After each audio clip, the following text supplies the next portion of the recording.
I didn't either.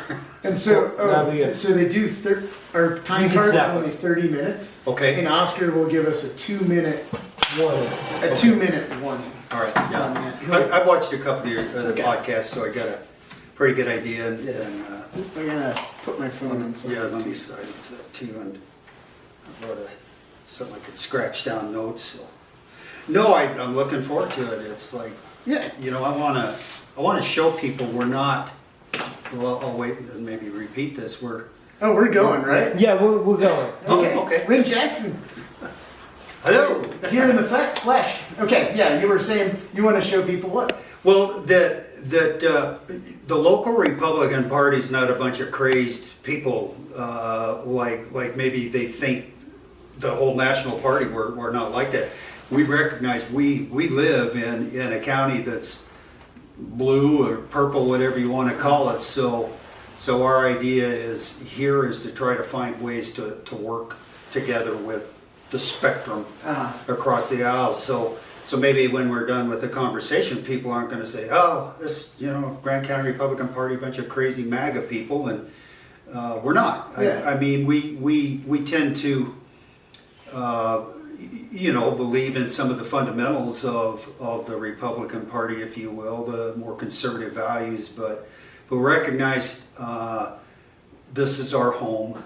Everybody's neighbors. We see each other at the store, and we're not always going to agree, but we want people not to be afraid to. Well, I think in politics it's good to have, like, good governance comes from good sparring partners, right? Yeah. You know, so like having debate and dialogue, and when that shuts down, or like when somebody gets painted in a way, like I'm really curious on things like, when you say like conservative values, like what's that mean as like a local Grand County? Like how does that apply to Grand County? Sure, and yeah, I would prefer we keep our discussions locally, because there's not much you or I can do on national levels and stuff, or the party, but it means sound government.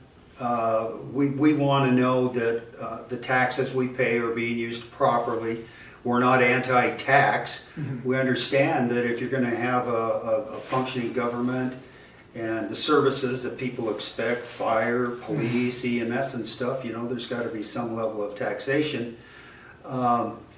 We're very concerned now with the plight of the younger working family people in Moab.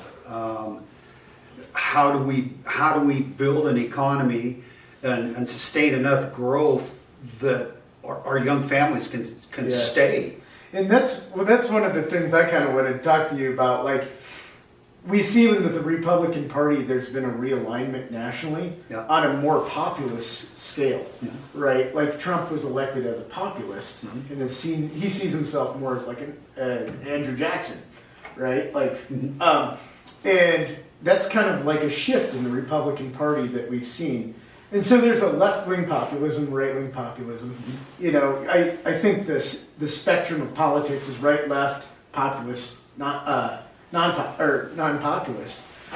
So what I was wondering is, I'm hearing from you, you're saying like Grand County is more like you're appealing to working class people. So would you say you're like trying to appeal to like the more populist spectrum of that? Or, I guess I'll just throw that out there and what you think about that. No, I think we are. And excuse me, our Republican Party locally has shifted more towards that. My back towards what? Towards populism, towards working for the people to help the local people. I've been here 43 years, and so I've seen this massive change. And when I first got here, the Republican Party was all sagebrush rebellion. Yeah. Give us those federal lands back.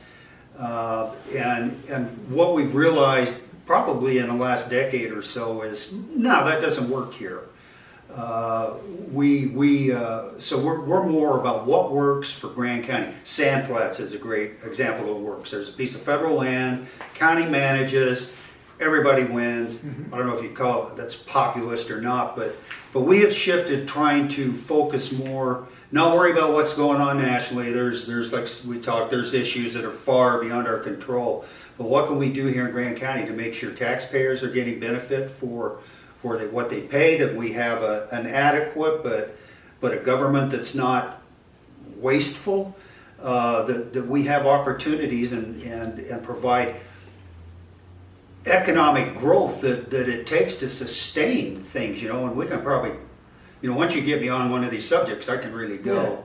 Yeah. And have you always been a Republican, or no, there was a switch? I grew up, most of my young adult life, I was a registered Democrat. Okay. Now, you were like kind of the typical Democrat, we think, like a federal employee, left-leaning. I mean, you ran the BLM, you're educated.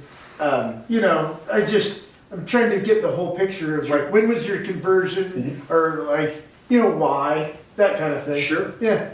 Yeah. Well, I would consider more of what we used to call a JFK. Okay. Kind of Democrat. It's like, ask not what your country can do for you, ask what you can do for your country. And I was never active as an active member. I voted across tickets my whole life. Okay. And so I was never, I would have identified. When I moved here, I was young. I was like 29 years old. And we always voted and said, well, I guess I'm a Democrat. Yeah. But I would say I've always had some base conservative type of values for fiscal responsibility, for good social programs that help people get off social programs. Yeah. It helps them move ahead. Yeah. It happened to me in my young life. And not social programs as a way of life, those kind of things from more of a conservative standpoint. So we stayed out of politics. As a federal employee, and particularly in small rural areas, that was the rule. Yeah. There's so much federal land around here. 66% is BLM, and another 10% is park and forest. That has so much impact on what goes on in these small rural towns that they said you stay out of politics. So I did, and I retired 15 years ago. And I was approached by both political parties to consider running at that time. Republicans were probably a little more wondering about me because they had known, and I had forgotten, that I was a registered Democrat. It just never crossed my mind. So I got on the county commission in 2013, and there was immediately at that time there was a proposal for the Greater Grand Canyons National Monument. Yeah. And it was going to encompass all of the Red Rock in Grand County, going to San Juan County. And what year was this? This would have been 2012 was when that proposal first came out. Yeah. So when I got on board on a commission, we had, it was almost a 7, I was actually in a minority, I felt. We had 5 really strong conservatives, and then me and another gal named Liz Tubbs. And so we didn't always vote with them, but on the concept of locking up, and I consider national monuments a way of locking up uses, certain uses, I oppose that kind of massive stroke of the pen use of the Antiquities Act. And so they said, this was like literally the first month I was on the commission, and the other commissioner says, well, Lynn, we don't like it, why don't you write a letter for us? So I did. Wrote a letter, drafted a letter, Dear President Obama, we recognize the beauty and the uniqueness of this area, and we're willing to sit down at any time with anybody, any group, and talk about the future, but we're opposed to a national monument designation. And all the Jesus broke loose. The liberals, the progressives, whatever we want to call them, just kind of had to come apart, and things went downhill from there. Why do you like? And then we'll get back to why I switched. Yeah. Okay, yeah. Go back to why you switched. So the first There's so many like little. there are, and that's why I bring this. You know, but I'd like to. You asked that question. So about 2 years in, we had been asked by Uena and Duchesne counties just to participate in some studies on a road through the Book Cliffs. And of course that had been an old sore spot since the early 90s. Some people would say, well, that's what that's why Grand County ended up changing form of government, was to stop that. We never voted to endorse the road, we never did. But we said, yeah, it's worth putting some money in. Where exactly would it be? How much would it cost? What kind of economics would come from that? And again, people painted that picture as the end of the world, even though we had never said build it, don't build it, anything. Just said let's do some studying. And then the third thing that hit was this. It was called the 7 County Infrastructure Coalition. Yeah. It was all. Were you here that? How long? Yeah, I remember going to the county commissions. Yeah. And listening to like this the road project. When did you get here? I started working here 2008. Okay, so. And then I wasn't a full time, like I was a seasonal employee, and then about 2000, I've owned this house like 9 years, and I came like maybe 10, 11 years ago. I made a full time move. Okay. So yeah, it just seems it was in the future. 20. You know. Well, so we were working with, it was all 7 counties in eastern Utah. Duchesne, Grand, Daggett, Yeah. Carbon, Emery, San Juan, and Grand. And it was just an idea to work together to have a stronger voice at the Utah legislature. That's all it was. And that got painted into some picture like, oh, these counties, these other 6 counties are going to force things on Grand County we don't want. And the legal language clearly didn't allow that. Didn't matter. It got painted in that. Yeah. So we took some more beatings there.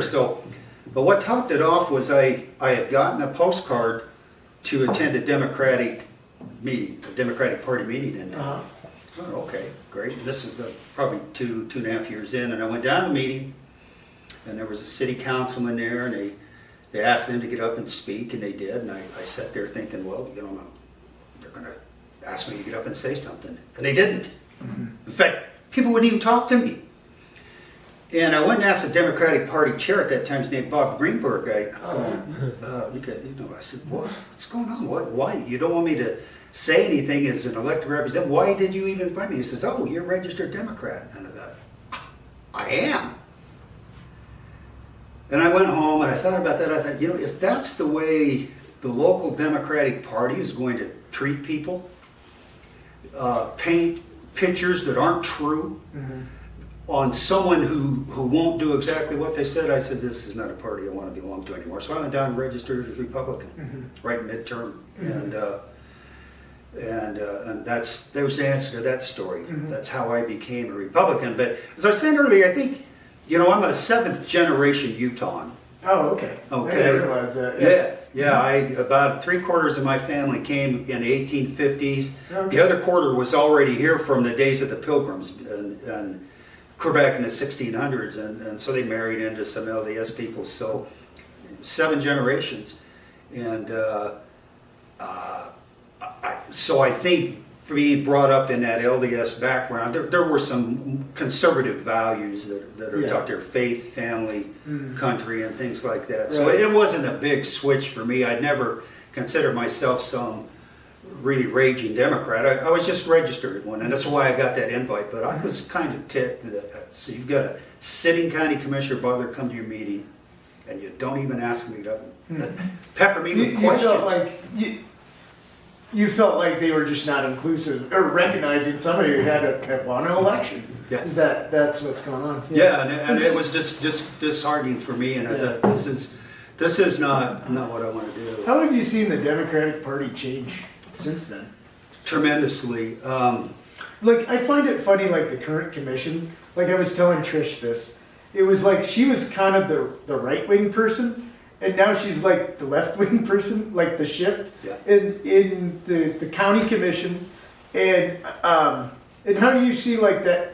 I feel like the Democratic Party in Grand County, it's at an inflection point, or it's at a crossroads on a lot of things, and I kind of want to hear your take on that.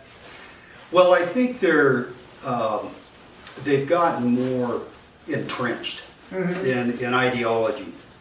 And instead of Trump's like kind of triggered the libs. Yeah, right? He has, yeah. And like, I agree. You know, they're circling the wagons, and it's kind of like, you know, yeah. So I see the reason for that, but I feel like what you're saying is like there's a certain brand of Democrat that has been in here, like that you just feel like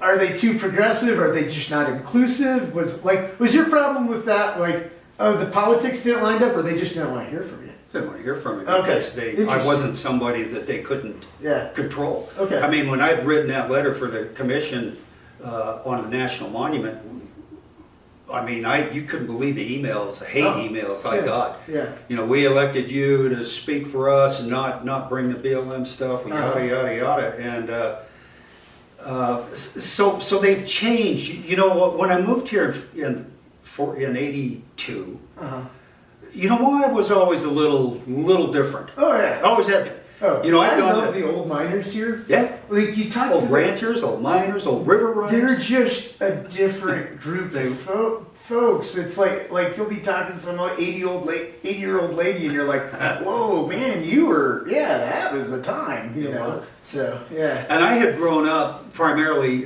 since I was 10 in Carbon County, up around. Okay. And so I knew Moab. Came down here in high school, you know, and played sports and always had liked Moab. And when I got this opportunity to move here, I came. But so that was more, the Democrats then were more, like I said, the JFK type of Democrats. And, you know, trying to put a finger on where it really changed, you know, an exact date is hard, but it started probably about 30 years ago, maybe in the early and mid 90s. A lot of people from environmental groups started moving in here. You can see why everybody wants to move in. Yeah. And I think there's a value on like I come from Ohio, right? There's no public lands. Yeah. And so when I came here, you know, every sign was a no trespassing sign. And I just thought that, like, oh, this is amazing. Yeah. And that's really special to me. And I think there's a change, like, in our economy about leisure time. You know, my grandparents worked themselves to death. Well, no, you want to go camping? You go camp in the backyard. Why the hell would you want to do that? Go out with that cattle herd and go camping. Right. I mean, they grew up on they had a big soybean farm, and so, you know, it's just kind of like, and then it's like, it's almost an upper middle, like affluent thing to kind of be outdoorsy. Yeah. Let's be honest. You know, it's like, it tends to be like middle to upper middle class people, and then there's this like dirtbag element to it. There's like two poles. It's like that's kind of a newer thing that I think. Oh, you think so? Yeah. You don't feel like there was just dirtbag hikers coming through here? Oh, well, they're like in Edward Abbey, right? Well, there could have been some, sure, but I remember when BLM did a survey up at Sand Flats. This would have been late '80s. We found those people back then they were all driving Saabs and BMWs with average incomes of $80,000 a year, going probably to what you're saying. Yeah. And so about 30 years ago, there started to be this shift. We started to get employees and leaders of the Southern Utah Wilderness Alliance, Sierra Club, the Grand Canyon Trust, and they moved in, and you could feel a little bit of shift more towards, they really resisted any kind of developmental use on the public lands, you know, be it an oil well or a uranium mine or something. And then there seemed to be another shift about a decade or so ago, and I think a lot of young people came here working in the nonprofit industries. And my sense is, and I may be wrong, most of those young folks tend to be a little more liberal, and that's good. And we've got some great nonprofits in town. We've got others, and so there was a shift from doing anything and everything you can to create economy into where we just want to recreate. Yeah, that's all we want our public lands for, and we want to base jump and there's mountain bike and motorbike. There's been a tremendous amount of money to use the public lands like that, right? Like, oh yeah, it feeds us. It feeds us. Yeah, and that's what I'm saying. It's almost like I have some friends that, you know, that work for SUA, and they're hard environmentalists, and they're like, you know what? Sometimes we think that extraction would be better than tourism or cows. Grazing. Yeah, and I you know. So, you know, I kind of I was thinking about how to talk to you and stuff is, You can talk me any way you well, like. I want you to steel man some arguments for you. Like, what of the, what, like, to me, like, the argument for protecting this place. Like, Yeah. I hate it when I see it, like, a place that, like, oh, they're impacting the landscape, like a strip mine or something. Sure. I mean, I like going down to Lisbon Valley. I ride my bike around there. Yeah. And it's an amazing mine, but it's also like, yeah, it's kind of like more, you know, like off at Lord of the Rings Mordor, you know, and it's like, It's a big holes in the ground, yeah. right. But I also ride my bike on all the uranium mining roads. That's what drew me to Moab, and I'm like, well, I mean, that provided, you know, that's interesting. Like, I can go visit this place because of like access and, you know, and it feels like a bygone era, and so. You know, I can see the point of, you know, there's this thing where like conservation isn't, or tourism isn't conservation. No. Kind of argument. Yeah. And it's like, well, you have these purists that are like, the land should not be touched, like no humans allowed.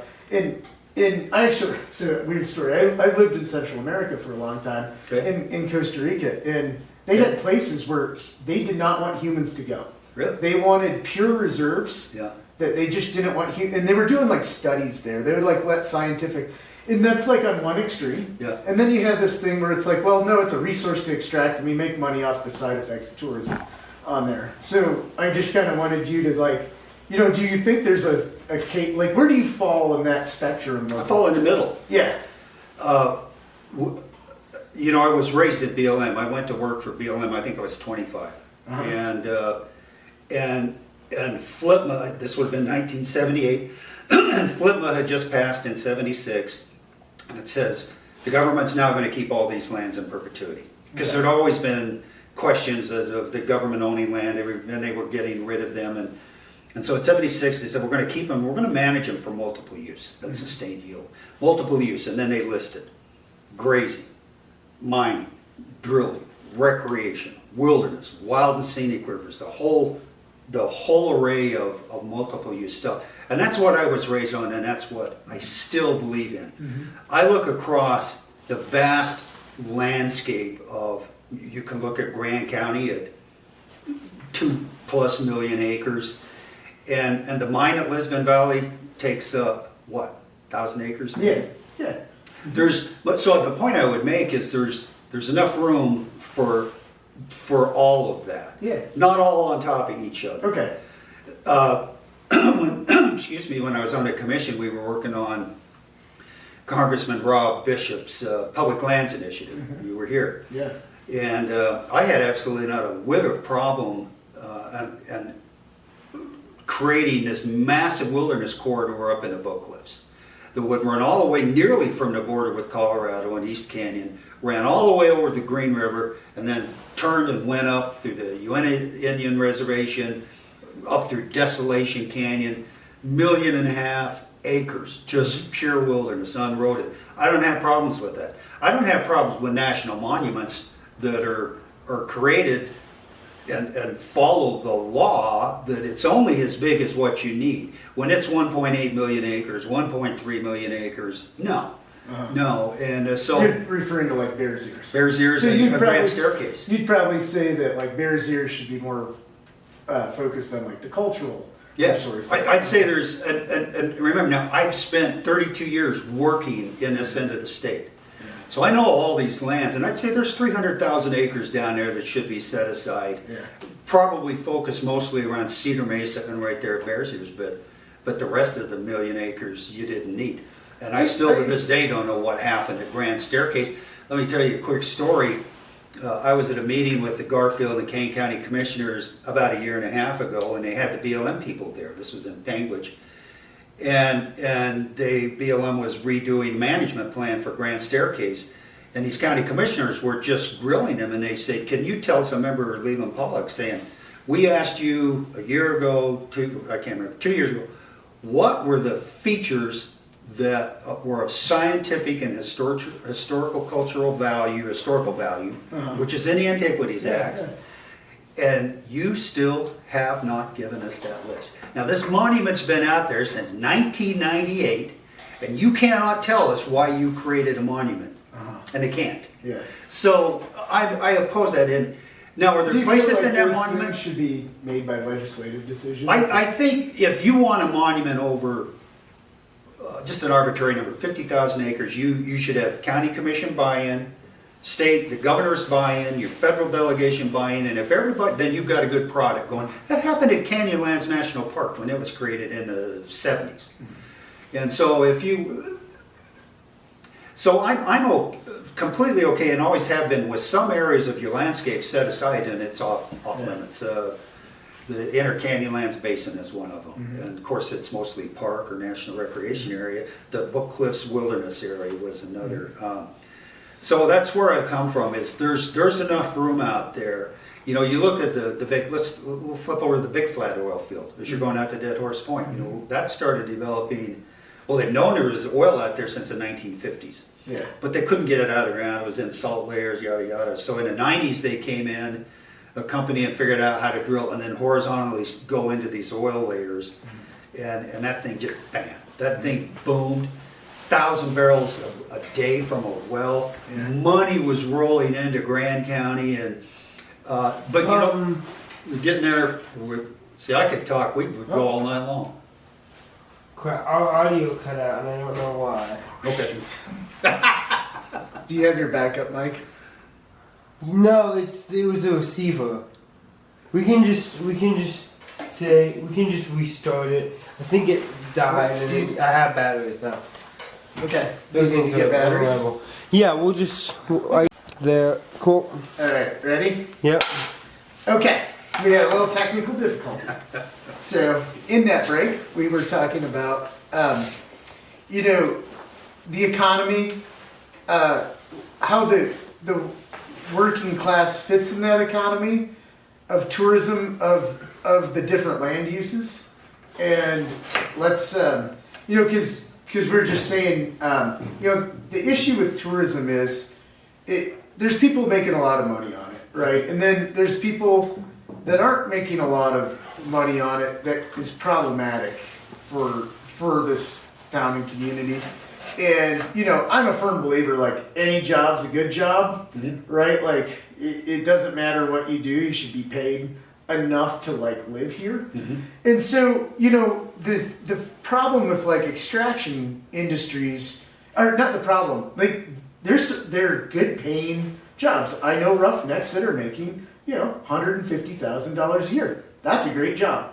And yes, there's an environmental cost to it, but there's also, and there's an environmental cost to tourism. So, you know, how do you see how Grand County should be like? You know, like, that's my thing. I'm like, you know, a lot of our jobs are making money for outside owners somewhere else, you know, and I want our people to be prosperous. And when people start talking about the working class, that's why I wonder who, because I think a lot of people will claim the working class, and then it's not really what they're working for. You know what I'm saying? It's like, it's a talking point to get votes. And I'm just kind of like, well, what prove it? You know? So that's kind of like some questions I got on that. Well, you know, I wish I had a magic answer to that. Yeah. I don't know that there's one out there. So I've seen that change that you bring up when tourism first really took off here, starting in the early 90s. Most of the people that own businesses were local people who had had some land, who had some business sense, and so that money was primarily staying here. But then again, a decade ago, all of a sudden the Hiltons come in, the Marriotts come in, these big, huge multinationals, and you're right, the money they're generating is not staying here anymore. Yeah. I mean, we have so much money come in, and it just leaves, and, you know, and how do we capture that? That's, to me, is like some of our challenges. So there's... And we capture it by wages, we capture it by taxes. Yeah. But I really think, like, wages is this one that, like, is one that people don't think about. You know, that's how we capture that money. Well, I think people do, and in the sense that we know that the wages in a tourism service economy do not pay the bills once you've become a destination resort. Yeah, it's kind of this It's this dragon that's eating its own tail, like, you know. exactly. Yes. And boy, the answers to that, the only answers I know of, come through a diversified economy. Okay, so you're really into diversification of Yeah, And I've heard this online. You really talk about this because you were saying, like, hey, you know, look, we relied on mining, and that, well, it wasn't diversified and it collapsed. In the uranium did. Yeah, exactly. Yeah. But now we're sitting on where we live sits on world-class deposits of potash.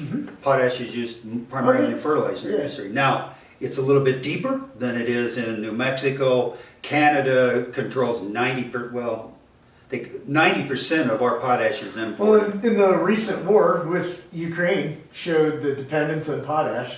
And I feel like the potash mine out in Dead Horse Point, like, I'm not an expert, but I don't hear, like, it's kind of like, oh, that's a friendly mine. Like, they put water in and then they evaporate it. I don't know the ramifications of it, but it just doesn't seem, I mean, there's a big space, but anyways. They're another area that, all total, it's about 800, 900 acres. Yeah.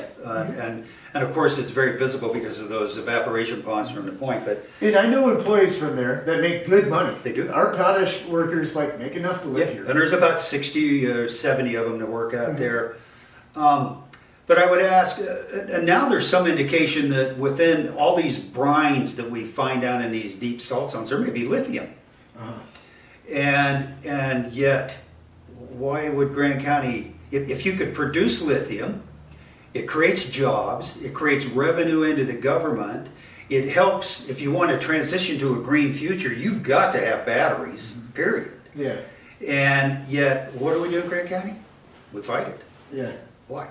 Well, one of the things is like, we don't need, like, I'm on economic development and we always are like, well, we don't necessarily need jobs. And I take issue with that. I think we need do. high-paying jobs. Yeah. You know, that are accessible for Yeah. people. Yeah. So, yeah. I would ask, you're on a planning commission too, if I wanted to come in and put up, we still okay, Oscar? Yeah, let me just, yeah, okay. If I wanted to put up 2,000 acres of solar panels Uh-huh. and create a 500 megawatts of solar, where could I put them in Grand County? I can go to Emery County, I can go to Carbon County, I go to Sevier County, around Richfield, Price Fair, and well, thousands of acres of solar panels are going in. Yeah. Why are we not looking into that? Now, Well, I think- it probably doesn't create this massive, hundreds of new jobs. Probably why it's being built it does, and then when it's done, it's like the potash mine. Well, there's 50 or 60 pretty relatively high paying jobs. Yeah, I guess sometimes I think, like, our landscape's valuable, and so, like, we just don't want it, like, maybe it has its place, but maybe not in front of Delicate Arch. Oh, yeah. So- No, the ones you see in, Oh, sorry, I want to mention, Aaron, you wanted to do an hour this time? Well, I was just wondering, Because after this, it'll be like 55 minutes. Okay, cool. So we Oh, no, wanna- I think we're rolling. I Okay, just cool. didn't- oh, I love talking about this stuff. Okay, cool. Yeah, you wouldn't put solar panels in Arches National Park, Yeah, but yeah. how about that area north of the Blue Hills Road? Uh-huh. It's just that gray, Yeah. dead Manco shale, Right. next to power lines. Yeah. So why are all these other counties cashing in on that, and Grand County is not? Is there a place, would our planning allow somebody to come in and put 2,000 acres of solar panels? Yeah, in my my planning commissioner hat would say, well, that's on public land and we're not really allowed to zone that. Okay. So, And that would be the correct answer. Yeah, exactly. And that goes back, and I'll flip back for a minute. When these small rural counties are enveloped in a sea of federal lands, and I didn't see this till the end of my career at BLM, and I certainly started seeing it very clearly as a county commissioner. Whatever the federal government decides on those lands determines what we do for our future. Okay. Yeah. And people don't realize that. So, back to the original point, there's the reality of what we have, and then there's these ideas of what we could become. But the reality we have right now is over the last 30 years, we have fought locally every type of development proposal that comes by, whether it's uranium, potash, and I'll grant you, minerals tend to cycle. That industry does cycle. And we've now managed to put ourselves, we were told by our environmental friends, go get this recreation industry. It's wonderful, it's sustainable. And now here we are 25, 30 years later, they're going, oh, maybe this is not what we thought. And it isn't what we thought. Yeah. The jobs are low paying. It creates basically a two-class economic system. The service workers, and if you're, you know, and then the business owners. Mm-hmm. Maybe three, and then there's that third class that doesn't even live here, that the shareholders in Marriott and such. Yeah. But so, the reality part of it is we have to, whether we like recreation or not, it's here. Yeah. And what we cannot do, if you think service jobs are bad now, just let the recreation industry go away and watch what happens. Mm-hmm. Yeah. I So lived here. You're realistic in being like, you're not gonna, I mean, it's a source of income. A lot of people do good with it. So for now, we've got to figure out how to keep that sustained, and we're not doing that. We quit advertising, and we had a commission and a county attorney in 2020 to 2024 that did everything they could to impact that. They quit advertising, quit using TRT. They were making messages in open public meetings that half of the people that come here that motorize weren't welcome here anymore.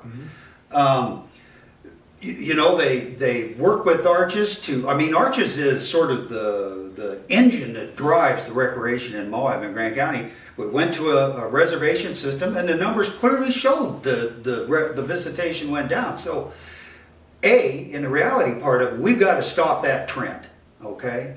We've got to keep, you know, if you're going to have a one industry economy, you have to make sure it keeps growing, because the cost of government doesn't go down. Do you think the kickback from that, now this is my kind of theory. Kickback from? Or the pushback On the reservation system? on tourism. Oh, okay. On tourism is Okay. a lot of people have come here and they're retired and they don't really care. Boom. Yeah. That's exactly what's happened. Yeah. They've brought their money with them. They've got investment income, or they came in and were able to buy an existing nice business, and I think you hit it right on the head. They don't care. Yeah, I just know there's a lot of, you know, I was a service plumber in Moab. I'm in everybody's house. Yeah. And I'm always surprised at, like, you know, like I've said this before numerous times. I always thought everybody in Moab was like me. You know, just like, oh, they mountain bike or something. And I was like, no, like, this town is wild. You know, you get a lot of retired old miners that don't like what happened here. Yeah. You got retired old miners that tell me, like, they used to make a lot more money Yeah. with extraction, like numbers that I was like, whoa, that's I would like to make that. Mm-hmm. You know, that's a living wage. Yeah. So, yeah. So Yeah. we're in the reality with what we've got, and we've been on this dangerous course of trying to get rid of it. We want the area for ourselves, right? Yeah, yeah. We're retired here. We want to go out and not see. And there's a selfish part of me that's kind of like that. Yeah, same here. I think every local, you know, we're like, tourists, you know. Same here. We came here when I was young. Yeah. I had a Toyota Land Cruiser. We had kids. We would spend every weekend out running the river, Right. camping, whatever we were doing. And we don't even do that anymore. If I want to get out away from people now, I go into deep San Juan County. Yeah. You know. Yeah. But nonetheless, it is the only thing feeding us right now. So the first thing is stop that bleeding. Because if we don't, I was here. So what do you think's enough of tourism? Like what level? Like 2021, 2017, I think 2021 was. 1895. You know, like what level of tourism do we want? Well, that's, you know, I would say 2021's probably a good base. You've got to have facilities. Do we want it to be a Disneyland? No. Sometimes it seems like it. But that's based on the activities people come down here to do, you know, all the webs going out across the canyons and the rope swings and the base jumping and all that stuff. Fine, that's what the younger generation likes to do. Is the Republican Party like a party of tourism businesses, would you say? Not really. We don't see a lot of business owners that come in. Who are your is the Republican Party? A lot of them are mostly the older not always old, when, you know, not like me, but more like your age, 40s and 50s, and people who grew up here. Okay, yeah. People who were born and grew up here and are generational. We're starting to see more and more people younger. I don't know how old Oscar is. Let's tell him 16. Oh, he's still young, but we're seeing, recently we've had 20-somethings, 30-somethings reach out, and I think it's a Charlie Kirk effect, if you want Oh, to interesting, yeah, yeah. And we're trying to transition, you know, this is probably my last gig as the party chair. And we want to transition this into a more youthful group Yeah. of people who can recognize and deal with what you're talking about. Right. So you know, but back on this point, so we've got to stop the bleeding to this one industry we've got, because I saw what happened Yeah. when uranium died, Right. and this town was empty. Oh, I mean, the guy I bought this house from was like, dude, I paid $20,000 for this, and it was probably $15,000 too much. You know? If you'd have had in 1988, 89, if you'd have had $1 million, you could have bought half this town. That would have been a bad move. People would have been like, what are you doing? You Well, know? I know Yeah. there's some people that did really, Yeah. really well and did Yeah. just that. We won't mention names, but so we've created this. So this I'm going to push back a little bit okay, on that. push back. You, So me and Miles went to your Republican convention, you were there, and yeah, I was like, oh, hey, like Miles was probably like the youngest person, yeah. and then I was the youngest. Oh yeah, person. Oscar. Yeah. And you know, Miles, not you know, this is things that like I really want to know. Like, so Miles said he reached out to you guys, and like he was like, I didn't really get a response, and that's what he was like. Oh, Miles. Okay. Yeah, he was like, I wanted to, and he was like, well, maybe they're just not into like. Miles feels like he was like, hey, I think I align on some issues there, and like we went to your convention. Like, what's it? Like, what's the ticket? Let's take it. Yeah. Yeah. And you, I'm glad you bring that up. Regarding Miles, we didn't know anything about him. I mean, he was literally brand new. Well, he's on the planning commission. Well, but that city stuff, you know, we have in the past have not engaged a lot in city politics because it's, you know, where things happen that really affect the county or Moab, because Yeah. we're the only city. But let's get back to your question. So we could have done better to listen, but we knew Jason, we knew Howard, of course we knew Curtis, we knew Joette, and so there's probably a tendency to deal with people you know. I wish Miles would have reached out and we could have gone and had a cup of coffee or a Coke somewhere and says, well, look, because I just Well, that's, like, I guess that's what I'm kind of saying. I was like, he told me, he was like, I feel like I made the effort. And so it's like, do you have to be a registered Republican? Which he's not. No. Like, you know, what is, Yeah. do you guys have a meet, like you do a convention every year? Like, what are you guys' functions? Like, where do you guys meet? What's your, you know, you have a smoky boardroom. You know? Do you fully have a voting convention? Because the Democrats do. Yeah. Okay, you do. Yeah. You know, like, yeah. Is it like, oh, Lynn has a party at his house and we kind of like hash things out? No. Okay. Now, sometimes we'll meet at our house, we'll meet at Zion's. Sometimes we meet at, like the event you were at down at the, not the information center, the Grand Center. But we do have a convention usually every year. Sometimes they're very, very well attended. This year it's what we would tend to call kind of an off election year. It's just municipal elections. Right. But 2 years ago we had a senator, a congressman, a governor running, and they were big deals. And we had meetings and events at the Canyonlands by Night facilities. So Yeah, I went to one of your Element ones. yeah, but no, you know, your point is taken on Miles, and we probably dropped a ball in reaching out there. I guess we just, you know, and then when it come out and we saw the Democratic Party was supporting, then you go, oh well, if that's who they're supporting. Yeah. So you know, you get back to Chris. What do you have to be a registered Republican for us to support you for office? No, absolutely not. Yeah. And that's where we tend to differ from a national party, even our state party, is because we recognize what we're looking for are people who want sound, consistent government. in ways that every time that government starts running out of dollars, they don't just, let's raise taxes. That's why we didn't support Jason, quite frankly. Jason's a registered Republican. And we never come out and said bad things about him. Right. He and I had a couple of engagements on social media. I said, look, Jason, we didn't see you push back one bit on that the city property tax, nothing. You just said, well, I've studied it, we have to have it. Well, where's your analysis? What did you look at? What functions in the city? Did you examine every one of those? And so that alone kind of took him out of the running of somebody who said, yeah, we tend to like people who don't think the answer to every time government runs out of money is raise taxes. And he fell in that category. Howard was, I think, a registered Democrat for years. Brian Martinez, when we supported him, was a registered Democrat. Bill was Winfield was unaffiliated. I think the only two registered Republicans we've helped get into office were Melody and Mike. So no, you don't have to be, but we want a centrist. Yeah. Who's going to align with smaller, efficient government, who's going to align with diversifying the economy with the resources we have here. And does that kind of answer your question? But yeah. No, we dropped the ball, and so maybe we'll watch what Miles does here this next 4 years. Yeah, for sure.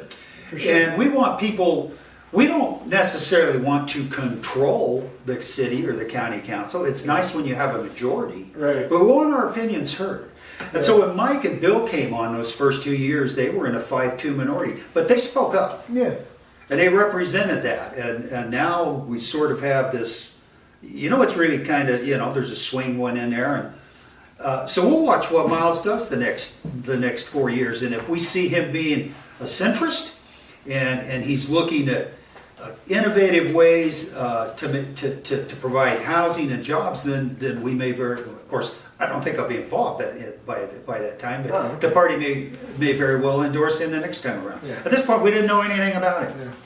Yeah. Sometimes I view like the Republicans like to be like a free thinking. Like I hear from you, one of our values is free thinking and independence. I feel like that's a value you guys can in on that. And I was like, okay, at what point do you free think out of your way from getting support from Grant County Republican Party? I guess whenever you cross those lines, what you're saying. Well, because one of the things I can respect about Jason, and we don't dislike Jason or have disrespect for him, but as far as somebody with I like how he tried to be like, I was a tortured soul about this. Sure. And it was like, it gave this emotional appeal. It was Show me the data. Right. Well, and that's what your counter argument to it. And, I just, with Jason, I was like, well, regardless if he's right or wrong, at least he is passionate about, about something. And I will give Jason the fact that he's very good working with constituents. Yeah. I worked with him when they wanted to put pickleball courts at Old City Park, and he listens. And I respect Jason. Yeah. And I like Jason. I've known him since I was on the commission. Yeah. But it was like the executive committee met and we said, we didn't see any pushback. We saw somebody that tortured themselves with coming to that decision, but we didn't see any public pushback. Okay. Like, where have you? I think both our city and our county are to a point where there needs to be a third-party professional organization to come in and do a full performance evaluation of the organizational structure of our government. What's vital? What's nice to have? And I won't say there's none of it that's not vital. Yeah. It all serves a purpose, but there's some really vital things. And we just saw this in the sales tax, EMS, law enforcement, fire. Yeah. The basics. Roads, right? Water. And so our party's position when we opposed that sales tax was, we think there's plenty of money already coming in that can cover those costs. Yeah. The fire district has its own taxing authority, and they could have added a couple of mill levies. EMS could have been paid for out of TRT. The canyon, that's a whole ball of worms. There's a ball of worms. Is that the right thing. It's can of worms. Can of worms and ball wax. You got it. And, that's its whole Yeah. separate entity, and I don't know how you fix that. They've been hemorrhaging money ever since I was on the county commission. Yeah. And they got back under they were one time that linked with the hospital in the old hospital at Al Memorial. They split, they built a new hospital, they separately built the care center, and then they just started hemorrhaging money in it. And one of the things they applied for a grant, which is a very interesting way that they think that they can start generating money, is being like an educational center in the winter. Start training EMT, like search and rescue EMTs. Are you talking about EMS or the care center? EMS. Oh, yeah, okay. yeah. Sorry, Yeah. did I get you right on? No, well, I was Okay. I was off talking about a little bit about the care center. We can move on. Okay. Yeah. So I But just, EMS, we absolutely know it's a vital service, and it's Yeah. got to be funded. and one of the problems is tourists use it and don't pay. That's a big problem. That's a big problem. Yeah. But by the Yeah. same token, now we're having tourists pay for fire. Uh-huh. How many structural fires do tourists cause? Yeah. Virtually none. None, right. How many tourists put their old folks down in our care center? Probably none. Yeah. So I think that whole Do thing. you think tourists should pay for that though? No. Yeah, Why okay. should they? That should be I mean, I just saw that as a tax that was very progressive in the terms of just, like. just say you're a tourist and you Yeah. go to some little town and you find out they're charging you $15 on top of your room and half that's going to a care center that you're never going to use. Are you okay with that? Maybe you are. Yeah. I don't know. I think local people and local communities should pay for those services, and visitors should pay for the services. We have to have a bigger landfill because of them. We have to have a bigger sewer system because of them. Yeah. We have to have more law enforcement, Yeah. certainly more EMS and search and Yeah. rescue. Yeah. I'm completely Yeah. fine with that, but Yeah. there's other things. Anyway, we're getting quite a bit. We're digressing from where we had started about how do we fix this job situation for young kids, Yeah. young families, young working. You talked about Charlie Kirk, and we talked about this privately. Once was like, the economy isn't working for young people. No. And it's not just like, oh, they're lazy or whatever. It's like, yeah. How do you afford a $600,000 home? Yeah. Unless you're making $200,000 And a it's year. not just, oh, we're a destination resort. Yeah. The property's expensive. Where I grew up in Ohio, where property is relatively cheap, it's still like doubled and tripled Yeah. in the past 5 years. Yeah. And I just wonder about, I'm wondering, economists in 50 years are going to be like, oh, well, the money was inflated past point of value. There was this owner, I don't know. I want to hear your story on that and what are your thoughts and solutions on it? Well, again, we have to go back and start basing initial decisions on the reality of where we're at. We're in a destination resort, Yeah. whether we like it or not. Yeah. What we want to do is avoid taking that next final step that turns us into Sedona or Aspen or Sun Valley, to where you have to be a multimillionaire to live there. And all the workers are driving in from 50 and 60 miles away. Can we avoid that? I don't know. I'd like to think we can, but we've got to figure out ways to quit saying no to every type of natural resource opportunity for diversification comes along. We can't do that. So you think the answer is just jobs that are proven high-paying jobs in the extraction? Well, because that would give high-paying jobs and diversify the economy. Well, in our area, it's extraction. I've got kind of a favorite allegory I like to give. Since the dawn of civilizations and towns and communities and cities have developed around whatever resource was there. It started probably with fishing villages, right? And then you had a timber resource here, and maybe you had a good place to grow olive oil. The point you always look at what is here. What we've got. Well, we've got landscape. Yeah. We have some mineral resources. We used to have not a huge timber industry, but there was a timber industry down here. I always find it funny, we're building all these houses and getting Canadian timber. Yeah. And, I was showing you how I mill my own wood. Yeah. I'm like, we could save all the carbon emissions From and mill hauling this it down here. and do it here. Yeah. And do it probably in a sustainable way that would, Yes. and So it's just Yeah. these little things that add up, I think, is part of it. But again, even if you're working on in a uranium mine in San Juan County making $100,000, you can't afford a house in Moab. What I think the value now is 600,000. So how do we provide housing? Do you agree with the affordable housing Yes. programs that Yeah. are here? Yeah. You're into that. Yeah, Okay. and I don't think there's any one of them that by itself works. Oh yeah, no, The we best- we need a collective effort. Yeah. Like I just love, I just think Arroyo, like you go down there and kids are riding their bikes, that's like going to be a new downtown. Like my street might all turn into second homes, and most of us live in some kind of like housing scheme. Yeah. Unfortunately. Yeah. So- Well, and maybe this happens down at Walnut Lane. Yeah. But you've got to get the government out of the way. They have to assist, but we throw up. And I've watched But this. government is a solution, No. though. I mean, government has capacity. Yeah, we'll probably disagree on that. Uh-huh. At my age and my experience, every time I see the government get now they're good at arbitrating. They're not so good when they're put in charge of stuff.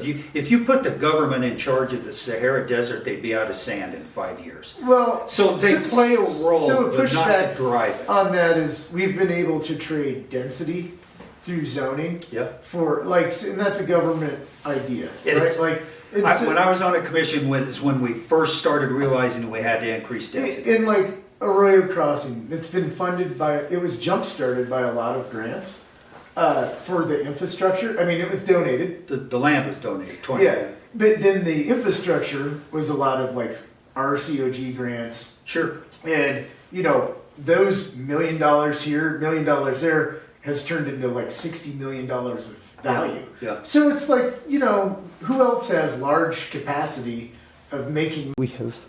Well, and you can give it to us. All right. Yeah, so we're talking about housing and how you're about government capacity in housing and how it is, it has how private capital has a different aim than government, right? And They do. Yeah, I was pushing back a little bit on that, and it's like, we're not ready to throw out government. No, and I didn't mean to imply they didn't have any role. Yeah. They're not the ones that should be ultimately in charge. I mean, Walnut Lane's a perfect example. Uh-huh. It's going to take some kind of private capital to come in and in combination with some government help to make that work, and I think they will. So I'm not saying government has no role, but Yeah. not running it.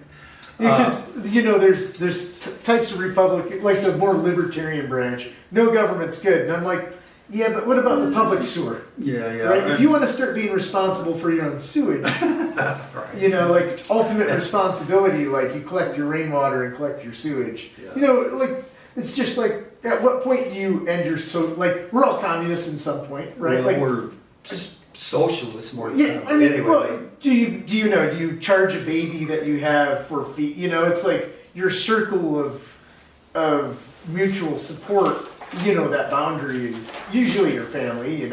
Yeah. You don't charge your wife rent, maybe. Maybe you do. You don't? Yeah. So, those kind of ideas. It's like, yeah, we live in a society. Then I just think sometimes there's some branches of libertarians. I'm like, you're just not in this reality. We're not libertarians. Okay. We're That's kind of why it's like. we're common sense. There's a role for government, but it's to facilitate things, not be in charge of things. I've seen too many examples. Look, and I don't want to veer off into national stuff, but look at the Department of Education. Uh-huh. Every metric we measure for our children has gone down. Mm-hmm. So how'd that help? So there's a role in our housing situation. There's a combination. We got in our first house here in 1983, and it was only with the help of a program because we were just one income at the time. And the state had that they subsidized the interest rate. Yeah. Because when we moved here, interest rates were 9, 10, 11, 12%, and we were able to get a 5.5% interest rate to build a starter home, and then all of a sudden the equity starts building up. And then 15 years later, you cash in on equity and we go build you a nice place. So and I've had a daughter that used the self-help program, and I think that works great. I think people get really invested when when they actually help build these things. Yeah. And they, Well, there's handouts and hand-ups, and some people are just gonna need handouts. Like there's Some do. the lump, you know, Marx called them the lumpkin proletariat. You know, you're just gonna have a certain amount of the society that's just gonna be how it is, right? And then, you know, a lot of people, like, you know, are going to benefit from some kind of assistance. And yeah, anyways, yeah. yeah, no, so. So you're into the self-help. That I think is good.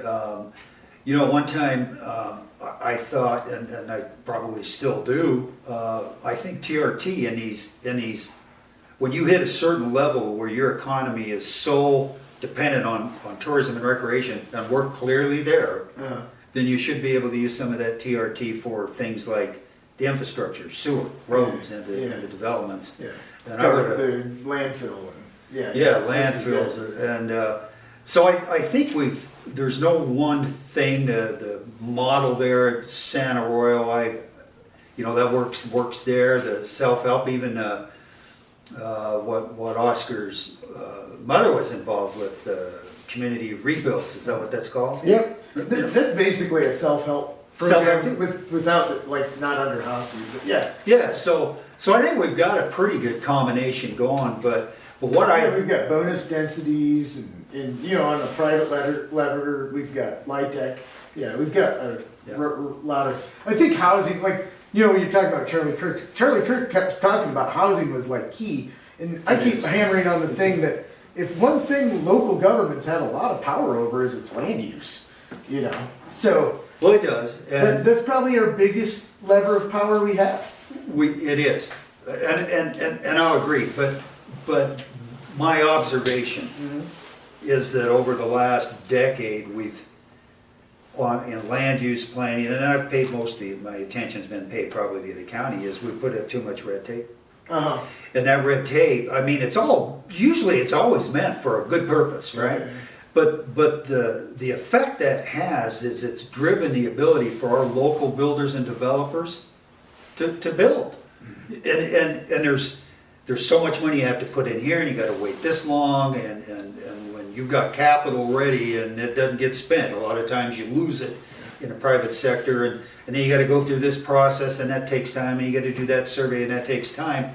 So that the only people who can come in and develop are wealthy out-of-town builders. And so we've got to figure out a way to do what you talk about, the role of government, to make sure you don't get a Hog farm next to your. a hog farm next, that everybody can see that's reasonable, but find those places where the red tape is keeping just your local builders from getting in there, and they're the ones that have less overhead. Yeah. But That comes down to me about funding government, right? Like one of the breaking, when the Black Lives Matter thing was going on, Biden pushed back and he's like, no, we need to fund the police. And I feel like he really we need, I'm on planning and zoning. I'm like, we need the staff to make the changes. Like right now, hey, you got a great idea to cut red tape? Like maybe the janitor can help me, and that's where I'm just like, government needs to be properly funded, to function and staffed. Yeah. So you just we get back into that debate about what do you need to make things move forward, and certainly in economic development you've got to make that stuff happen. But going back to the fundamental issue of how do we provide housing for our young kids, and I call them kids. At my age, everybody's less than 50's a kid. The average home buyer is like 40 years old now. Yeah. Or I mean, it might be 51. I just heard some stats. I was like, what? I think it's in the 40s. Yeah. I know. I was 30. Before we could afford to build a home, but that should maybe be not 40 for sure. Yeah. And no, and it's when you were born, it was probably late 20s. Yeah. When I go back in the 1900s. Exactly. That's what my kids tell me. But no, to have any kind of a functioning society and communities, there have to be available homes for young families and young people. If not, we fail miserably. So back to the reality, we're a destination resort. And so the only way we're going to get our young families, our working people into housing is going to be through some combination of private equity and government granting and things like that, and try to make homes for those people. Yeah. And we're having some success, but we got a long ways to go. Man, I think Grant County has had, other counties are looking at some of our successes, Yeah. And then, okay, so change the topic. Okay. Or what did you want? No, I just jot things down so I remember as listening to you. This one's a little different. A lot of, I've told some of my more progressive friends, I was, interviewing Lynn, and they were like, oh, the big bad Lynn Jackson. But I've been sitting here talking to you, and I'm like, oh, you're quite reasonable, have a debate. Do you feel like, now, this is for me. Okay. I have a different internet persona, right? Like, I am just different online. Yeah. And I'm just kind of like, do you feel like that?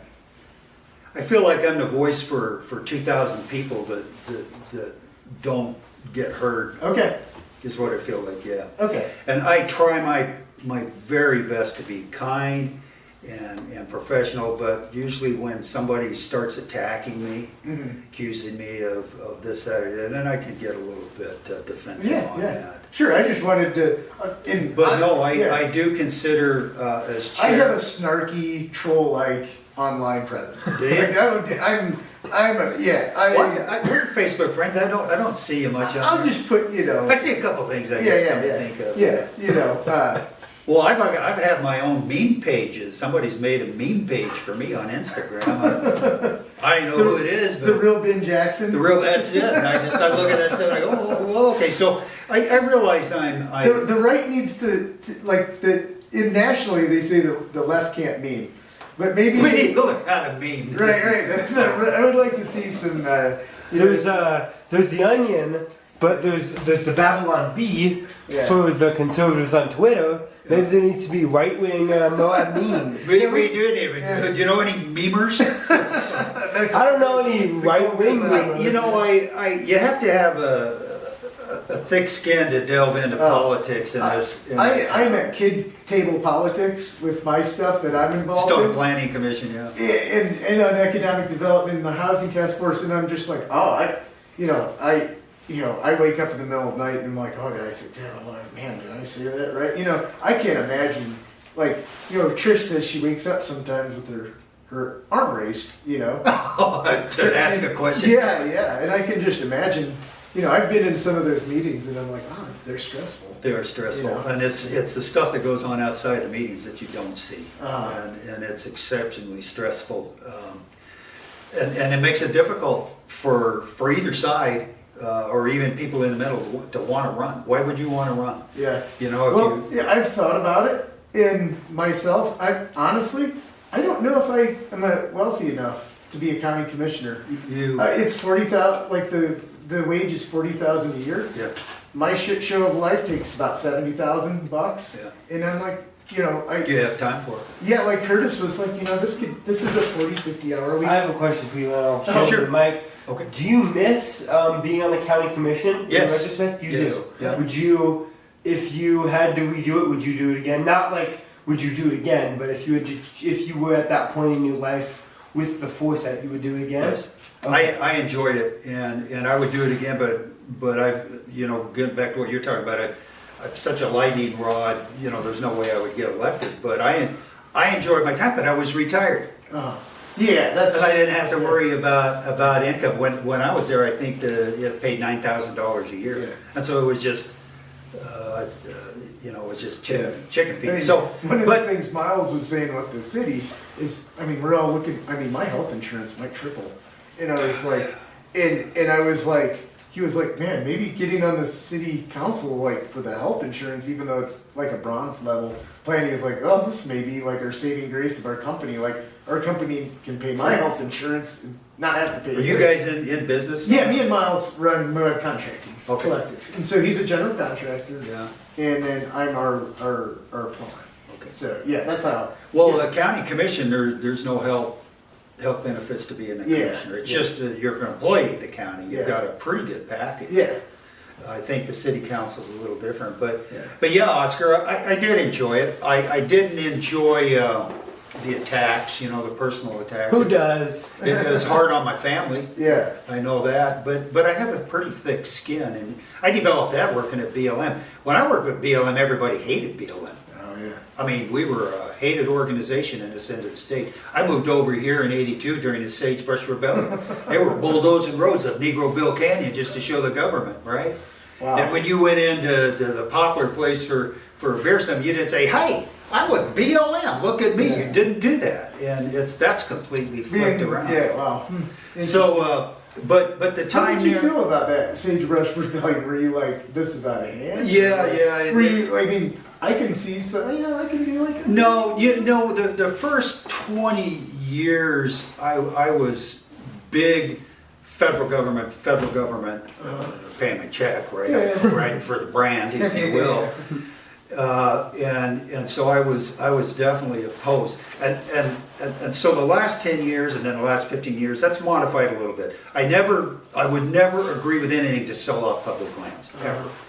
Other than these small little parcels that we talked about, that Lee talked about, and quickly got blown into oblivion. Yeah.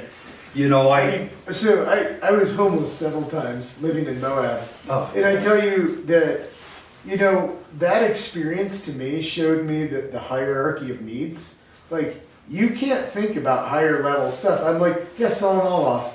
That was my attitude. And I love our public lands. I was like, I need a roof, like, you know. I need like, a deal. Yeah, and I think a hierarchy of needs to talk about, like, if we have a very poor class, they're not going to care about them. Yeah. You know, like, you know. Well, unfortunately, I think that's developed in Grand County. We've got a group of progressives that just don't. They've got theirs and they don't care, and they want all this land to just play on and look You at. know what's interesting about that? When some of the younger progressives, like, you know, Bernie lovers, like Bernie people, like sure. AOC, like, say the same thing, and that's why I talk about realignment. You know, on a national level, there's been a realignment. In, like, some of my planning and zoning decisions, I'm like, man, I really, you know, align with the Republicans on this one. Yeah. You know, like a pro-development stance. And in the Democratic Party, like Ezra Klein has come out with the abundance movement, which, you know, there's some critiques about being super neoliberal and just about, you know, deregulation, but, like, yeah, government has to deliver, and, you know, like, yeah, don't sell off all the public lands, but, you know, there's this little strip right here that could fix Moab's housing problems because it's 300 acres. Because we're land poor is the problem. Yeah, I mean, like, we're not. I mean, there's 4.3% of this county that's Yeah. private land. Right. And I'm not saying like sell sand flats. I'm just saying. No. Yeah. I just find it interesting there's a realignment nationally, but also I see it in the county there's a split within the Democratic or the left of the spectrum in Moab. Like, a lot of the young people are like, yeah, I want housing, you know, build it in your backyard, you know, Yeah. kind of thing. There's just under 15 minutes remaining. We Yeah. could do one more 30-minute, or Well, we could call it here. yeah, We could call it in 15 minutes. Yeah, let's Okay, well, it's up to you guys. Let's, Like I said, I could talk all night long on this stuff. like your floor? Last, you got Yeah. questions for me, or Well, anything you no, want to I- talk about? You know, just you know, wrapping up on this whole housing and how we provide for this younger generation, because if you don't have a path to home ownership, and in our country, like it or not, when we die, our biggest asset is our home. Almost invariably for us lower middle class people. And now there's not a stepping stone to get into people, and especially in these work resort communities. I wish I had a magic answer to that. I do know that diversifying and taking advantage of land for solar power, or some lithium extraction, or some potash development, or uranium, or some timber development, we could make a lot of money off our railroad, and I mean, we're actually really fortunate to have a rail line runs right through the middle of the county. You know, San Juan and those countries, I mean, look what the Uinta Basin is gonna spend $2 billion. I would love to see a low, like you could throw your bike, your climbing gear, whatever from Salt Lake and just hop on the rail line. Howard told me it's the last stretch of rail is really slow. Like you can walk faster than a passenger plane. It's like, it would take an investment, but I'm just like, oh, right there. Like, hey, low carbon impact, people that don't necessarily, like, I always look at town too, like, I'm not anti-motorized. I'm saying, like, I was trying, when I was on Trail Mix, being like, we could sell like carless vacations so it doesn't congest our 191. And, you know, because, you know, and that, again, the government has the capacity to do that. You know, I look at, you know, who else is going to build a bridge across Colorado? Right. Government, right? Well, yeah, So, I mean, but yeah. that's kind of their job. Yeah, it's yeah. infrastructure, roads. Yeah, infrastructure. But you know, rail lines, I think that's an interesting thing you bring up. It's less carbon intensive use that we're spewing in the atmosphere. But it's also a vertical tourism idea because it's like, hey, yeah, what do you mean? Well, like, okay, skyscrapers are skyscrapers are an affordability solution, right? We build up density. Yeah, okay. And so how do you... It's more of a congestion kind of. Right, so it's like, if you add more tourism, I asked you what your limit was. And I'm like, well, like, we could have more tourism if it wasn't as impactful, right? Like, if, like I said, you can, like, with our airlines, you can take a bike, fly from wherever, come into Moab, grab a bike shuttle, and then we have shuttle companies that can take you to 3 world-class rides. Yeah. And you didn't have to have a car and be on the streets. Yeah. And I was like, even though that's a small segment Yeah. of the thing, I was like, hey, like that gives, I think what locals have is sometimes it's the like I can't make a left-hand turn on Main Street. We all experience that. Right, and I'm like, well, how do you still grow Yeah. and like have less impact? And I think the economy too can grow. Like as me as a plumber, right? Like, you know, oh, I can't get a plumber in town. Well, there's a lot of economic growth in this town that doesn't revolve around tourism. Oh yeah, right? Like we have so much business in the trade industry. and I think we're in the state of Utah, and you know it's a right to work state. We're not having a big union movement. I think entrepreneurialism is like kind of like the Utah solution to things, and that's what you know. I saw my pathway out of like wage slavery, you know, and being able to live here comfortably. And I still haven't hit it because, but anyways. You will. Yeah. I'm like, you know, me and Miles are. So you know, along those lines, you know, how do we be able to make left turns? Yeah. You know, again, this is another thing that we fight. How about we develop Southern Spanish Valley? Why don't we quit fighting with San Juan County and thinking I don't know what it is we think, and let them develop a secondary community down there, right? So that I live 3 miles out in the valley, and I need to come into town for a gallon of milk, a gallon of gas. I don't have to. You got the Shell station, right? Or you got City Market, and I can go out there. So again, it's spreading this out. We still have room, but it involves actually being good neighbors with an adjacent county, not telling them, oh, well, you're doing the Bearsers, well, you need to shut this down. And well, hold it, Bearsers not even in your county, Grant County. Thanks, but no thanks. We've got this horrible reputation, so we've got to get rid of that. We have some land and some room to expand down there, back on the rail line a little bit. To me, that's a marvelous idea, and I can't remember the term you used, to kind of a base of tourism. When we're done cleaning up this tailings pile out there, there needs to be a depot. Oh, well, in planning and zoning, we were talking about making a special like designation for like some railroad, you know, thinking 100 years in advance. Some kind of train depot, so people don't have to get off out at the 313. Right? 70% of our tourism is hiking. And you take a train right there, and there's a shuttle car if you want to go into Arches. Here's another shuttle van to take you. I think that Rocky Mountain. I mean, it's a good concept. That's a great thing. It's just like man, the tickets are like $3,000 or something. And I'm like, It's I such a would reach think- for me. I mean, I have taken the train from Green River to Ohio Yeah. several times, and it was like, I one time moved all my stuff from my mom's house. It was like boxes, Yeah. and the lady was like, "I'm sorry, I'm gonna have to charge you to bring this bicycle because I filled half the shop." And I was like, "Well, how much is it?" And she's like, "Well, $10." And I was like, "Yeah, like I'll take two." You know, the train was like, "Yeah, it's a couple $100. It's not the best on time thing, but like, I don't know." So, Yeah. Well, I think a lot of people in the tourism industry would like a train trip. yeah, You know, I've looked at ones of getting on a train and spending a couple of weeks and going up through British Columbia and back down, but yeah. it's difficult to put all the connectors together. Right. But what it does is it might help the congestion if everybody's not driving their car Yeah. down here. Yeah. And so I think we can, you know, to get back to the original question, yeah, I think there's more room for expansion of tourism here. Yeah. But we can't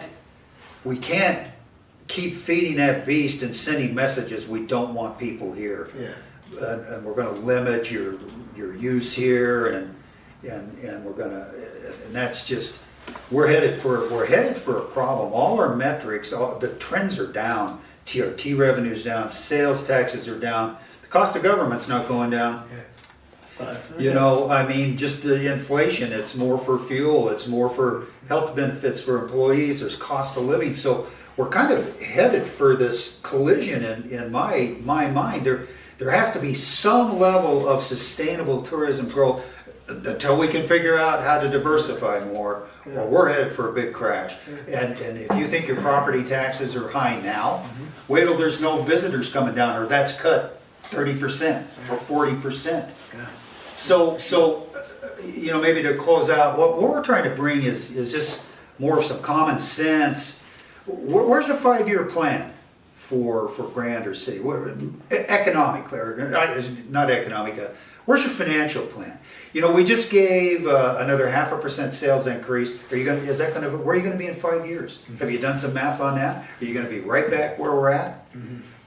We need to do some long-range financial planning.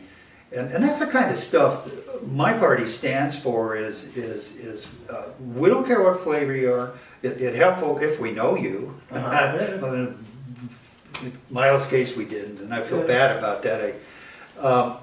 But we want to get good people in there regardless, that maybe have kind of some conservative base values at heart, to where government is necessary, but it should be limited, and you take care of those tax dollars and don't treat them like it's something that's a bottomless pit there.